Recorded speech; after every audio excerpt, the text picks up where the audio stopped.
शुभ वार्ता जुवांव अवस्वर 14 वोळ 15-21. त्यावेळी जेजू आपल्याशी सांग म्हणालो, तुम्ही म्हजो मोग करतात जाल्यार म्हजे उपादेश पाळटल्यात. तवळ हांव बापा लागीं मागतलो, तो तुमकां एक मजतदार दितलो आनी तुमचे सवे सदां काळ रावतलो. तोच तो सताचो आत्मो. संवसार ताका घेवंक शकना, कित्याक संवसार ताका पळयना, ताका वळखयना. पूण तुमी ताका वळखतात, कित्याक तुमचे सांगाता आनी तुमचे थंय तो रावता.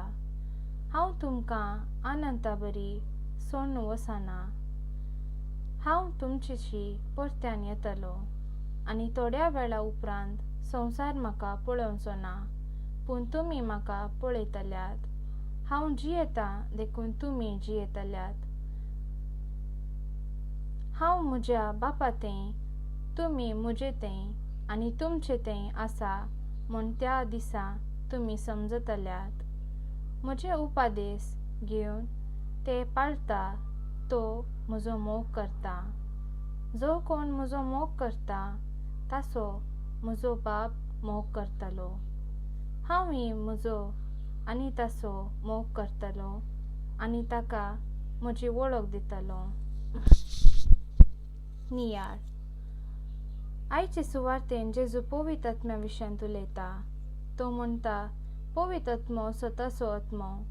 सतस देव आनी देवातावन येवचो तो आत्मो देवाचोच आत्मो.